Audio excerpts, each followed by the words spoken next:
Because many of you, when you think about the idea of attempting to manifest something, bring it into your reality, make it appear, solidify it, crystallize it, make it experiential, are coming from a point of view, also definitionally and belief system related, that it is something that does not exist in your reality, that you are attracting into or bringing into your reality, that somehow it is ephemeral and non-physical, and you have to somehow make it solid, make it appear, make it real.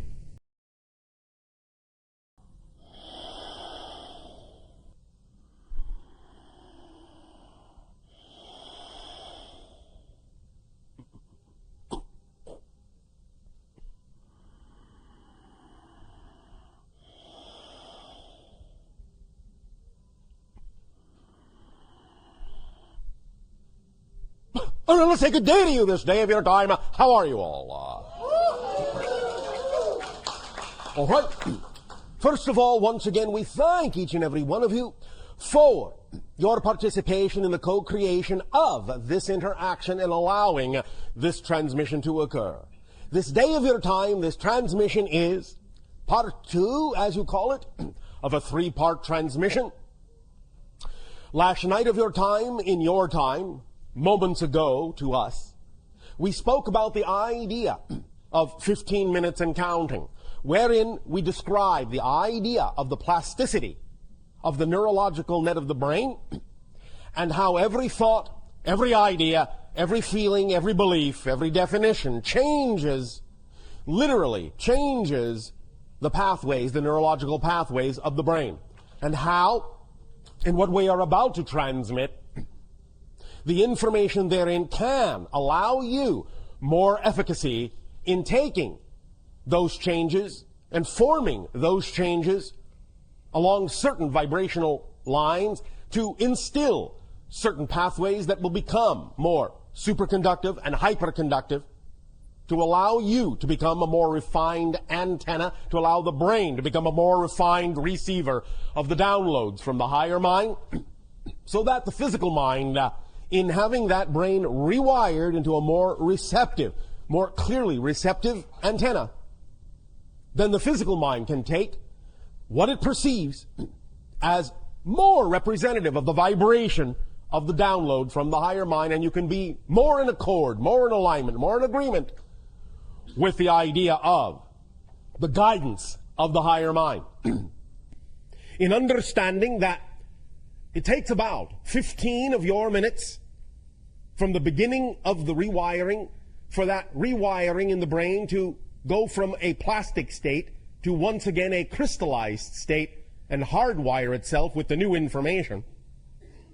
This transmission has been designed, and later on the holotope experience specifically has been designed to allow, during that plastic state, when it is going from rewiring to hardwiring, to be imbued with the appropriate frequency to ensure as best as possible that when it is hardwired, it retains the appropriate vibration that will allow your brain to become a clearer receiver and an antenna for the download vibration from the higher mind. But before we get to that point, in our 3rd part of the transmission, we would now like to examine and explore with a kind of an X-ray approach the idea of what beliefs are, what it is you are specifically looking to change. And this is why we have entitled the idea Brick Walls and Beliefs, because we understand that very often when you have a belief and you wish to change it, you say you prefer to change it. Sometimes we know that many of you experience a great degree of difficulty in allowing that belief to change. So what we are going to examine today is the actual nature of, the actual structure of beliefs, so that perhaps by gaining some insight into the actual structure of the belief, you will understand how it is organized to perpetuate itself, and you will perhaps also gain greater understanding in understanding that how that organization works, and how you can, in a sense, break it down, how you can deal with the different components of the belief, how you can recognize the different tricks, in a sense, that negative beliefs have in their toolkit to perpetuate themselves and make it seem as if it is difficult or maybe even impossible to change that negative belief. The idea, first and foremost, as we have discussed before, of course, is that when you attach certain kinds of beliefs to your motivational mechanism, you are then automatically and immediately propelled in the direction of reinforcing that belief. And the idea of the motivational mechanism is, again, quite simplistic. You are always motivated by the same mechanism to do whatever it is you choose to do. Always, without exception. You only have, really, two basic motivations that are really simply different sides of one motivational mechanism. Your motivational mechanism is simply that you will always immediately move in the direction of what it is you perceive to be or define to be more pleasurable. You will always and immediately move away from what you define to be or perceive to be more painful. The key herein is the idea of what it is you define, what it is you believe, what it is you perceive to be pleasure and pain. Many of you say that you, in a sense, intellectually recognize what it is you prefer, and yet you do not necessarily understand why it is you do not choose it, why it is you do not always act on it. This comes down to the motivational mechanism and recognizing that if you had a positive belief system attached to that so-called preference, you would immediately choose it. And if you are not choosing it, if you are not behaving in that direction, if you are not acting on it, what that immediately tells you without exception is there must be a negative belief attached to your actual preference that is making you see it in a light that makes it not something you actually prefer to choose. So the important thing is to find out what belief you have attached to the idea of your so-called dream, your so-called preference, that makes it seem to be anything but your preference. And once you find out what belief that is that you have attached to that preference, you will know immediately why you are not choosing it. Many individuals will actually remain in a painful state, even over the idea of what they say they prefer to choose, because of the belief systems they have attached to the thing that they say is representative of their passion, which then makes their passion actually seem more painful of a choice than the pain they are already choosing. Many times it is as simple as fear of the unknown, not wanting to move forward in a direction that is unfamiliar to you and staying with the pain just because the idea of the pain being familiar makes it seem as if that familiarity, that pain and that familiarity is actually preferable to the idea of the fear of the unknown, and therefore you remain in the pain, as painful as it is, just because it's something that you know, as opposed to something that you don't, if you have a belief that says that unknown is to be feared. It is as simple as that very often. But it requires of you the ability, the willingness to examine and explore why you have those beliefs and why you have attached them to that motivational mechanism and why you have attached them to your preference in that manner. One of the things we will also be discussing in this segment is the whole concept of, in a sense, what you call manifestation. Now, let us provide you a slightly different idea and understanding of the concept of manifestation. Because many of you, when you think about the idea of attempting to manifest something, bring it into your reality, make it appear, solidify it, crystallize it, make it experiential, are coming from a point of view, also definitionally and belief system related, that it is something that does not exist in your reality, that you are attracting into or bringing into your reality, that somehow it is ephemeral and non-physical, and you have to somehow make it solid, make it appear, make it real. That is not the case. What it is that is representative of your preference and what you call your desires to manifest already exists in your reality. It is already manifest. The idea of manifestation is not bringing something that doesn't exist into existence or attracting something over there and bringing it over here. The idea is that what you desire to manifest is already here, already existent, already real. Manifestation is the process of giving yourself the ability to realize, to perceive that it is already here. You do not have to do any magical thing to make it come into existence. It is already existent. It's already within your sphere of reality. It is just that your belief system makes it invisible to you. So manifestation is not the process of actually conjuring something out of nothing. It is the process of making the invisible visible. And that simply requires an alteration of perception. That's all it takes. So we are going to be talking about that idea as well. And let us begin right there.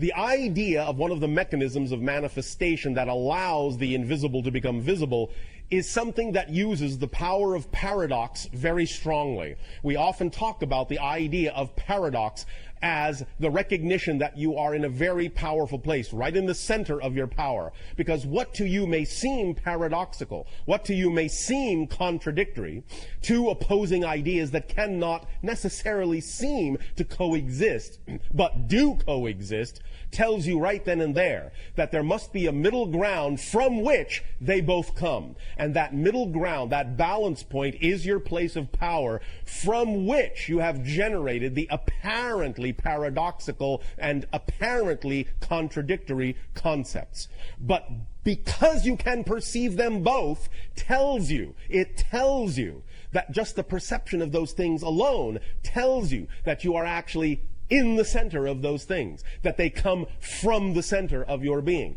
and that you're simply seeing reflections of the polarity, expressions of the polarity of creation. But polarity within you combines and interacts in a very specific way to generate your true perfect place of balance and perfect place of power. So when you see paradox, rejoice, because it is telling you that you're standing right at the center of your creative self and have the ability to thus then manifest and transform and make the invisible visible very quickly. Let us explain a little bit more clearly about the idea of the paradoxical nature of the mechanism of manifestation. Many of you have been taught to think about the idea of manifestation as an issue of intention and as an issue of focus, as an issue of concentration. And in a sense, this is accurate. However, a very important point is often left out, or at the very least, sometimes this point is spoken of independently, and so no connection is made to the idea as a whole concept. The two seemingly paradoxical issues here are intention, focus, and concentration, and conversely on the other side, what you have often heard in many metaphysical and New Age information sources, the idea of surrender and letting go.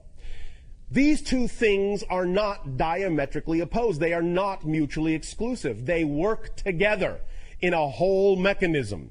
In other words, the secret, one direction of the paradoxical mechanism is the idea of intention, focus, and concentration, and then, after that has been done, letting go and surrendering and letting the intention, focus, and concentration do its job on higher levels. Working these two things, linking these two things together gives you the entire mechanism of manifestation, or at least one direction of the energy. We will discuss the other direction in a moment. But first, let us again amplify this concept. And again, understand this connects to the notion of the 15-minute time span in the following way. Any time that you have a desire or a preference for a manifestation, the idea, yes, is that in a sense it must be representative of your passion. It must become your world. The intention, the focus, in a sense, the concentration, is there if that is representative of your passion, because when something is representative of your passion, you're automatically focused on it. You automatically intend it. You're automatically concentrating all of your attention on that idea, because that's what passion does. If you are passionate about something, there is no other choice. There is no other consideration. All other things fall by the wayside. That is a true description of the idea of being in your passion. There simply is no other choice. So there is automatic focus, automatic intention. If then, in what you call a peaceful state or a meditative state or a focused state, you allow yourself to image that passionate idea, that manifestation that is desired, and feel it, and build that energy up in your energy, in your emotions, in your passion. Build that energy to a peak over the course of simply 15 minutes and no longer, sometimes even less, when you get proficient at it. You don't always need all 15 minutes, but 15 minutes at the most is all that is necessary for you to activate the idea of the wheels, of the gears, and put it in motion with regard to the idea of allowing the invisible to become visible. But when you do that, when you build it to a peak over the course of a few minutes or 15, the next step is to completely and utterly let it go. Forget about it. Stop caring about it. Let it go. Surrender it utterly to the higher self. Let the higher self now do the job. You see, physical reality, while apparently complicated at times, is actually not extremely complex. In a sense, it is actually built on very simple principles, and you don't actually have to do very much to get the ball rolling. So, because your physical mind, as we have said a few times, is not designed to understand how things are going to happen, how things are going to manifest, the how is the purview of the higher mind, and because the physical mind does not actually have the capacity, the capability to understand, it is not designed to understand how that's going to happen, all it needs to do is flip the switch and let the higher mind do the how, do the things that are necessary to cause the synchronicities in your life that need to be there, and the downloads and the inspiration that need to come to you to allow the invisible to become visible, to allow the manifestation to occur. So all you need to do is do it a little bit for no longer than 15 minutes, bring that up to a full peak of passion, a full peak of imagination, a full peak of visualization, however it is you wish to do it, with that intensity, that concentration, and that focus, and then utterly, utterly, utterly let it go. Now, we understand again that because of certain negative beliefs, many of you find it difficult to actually let it go. But that is very important, because without the letting go side, you don't actually have the whole mechanism engaged. It is important to understand that the intensity, focus, and concentration must be paired with the surrendering and the letting go to actually have the whole mechanism of manifestation. This is using the power of paradox built in to this idea, to this process, to this permission slip. Letting go means you really know that the higher mind, it's doing its job, and you can now relax. The physical mind can relax. It doesn't need to do anything else. It is not required, nor is it capable of doing anything else. So really, when you know this, you can allow your mind, your physical mind, to just let it go, knowing it is in good hands, in a sense, and get on about your day, focusing on the next most exciting thing you are capable of taking action on. 5 years hence from then, what you would call your year of 2017, there shall be the first broad awakenings of the memories of contact that has occurred in and around various cities. People will awaken to dreams that are memories. There will be at first psychological confusion at this, but by your year of 2020, the dreams will explain themselves sufficiently so that all of these that remember will communicate with all others that recall. And there will be the establishment of communication vehicles, centers, sites on your internet for those that remember the encounters that will reveal themselves in the dreams. After your year of 2025, there will then begin a series of limited open contacts in isolated areas, predetermined, pre-selected, pre-chosen on your planet. In and around your year of 2030, there will be preparations for large-scale open contact in your year of 2033. These events are as we read your energy now. You have the ability in your year of 2008 to put exactly this timeline in motion.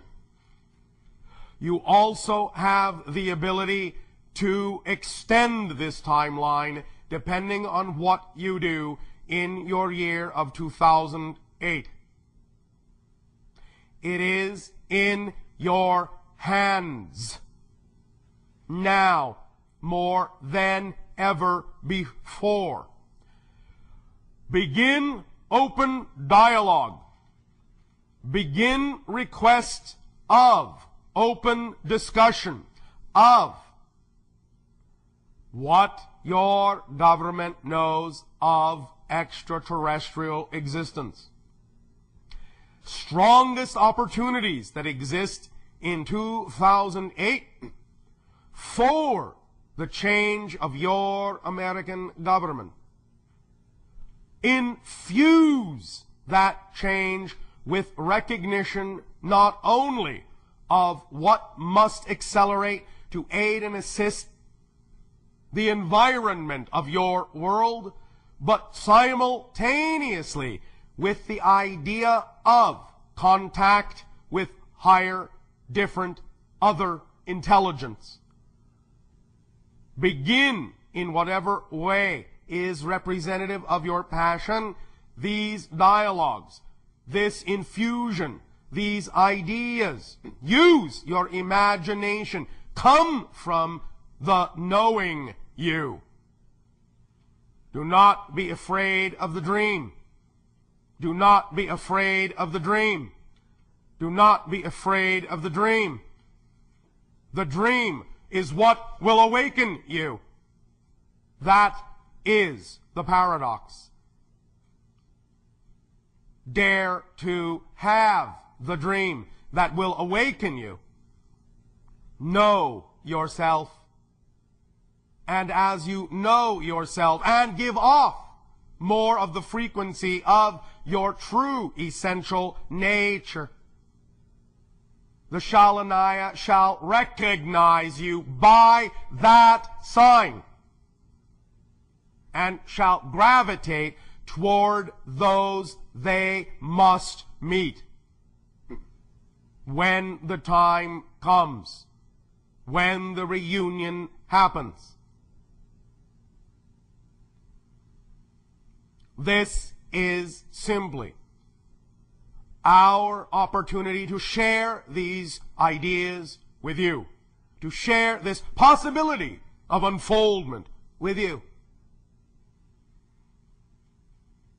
One moment, one moment, one moment.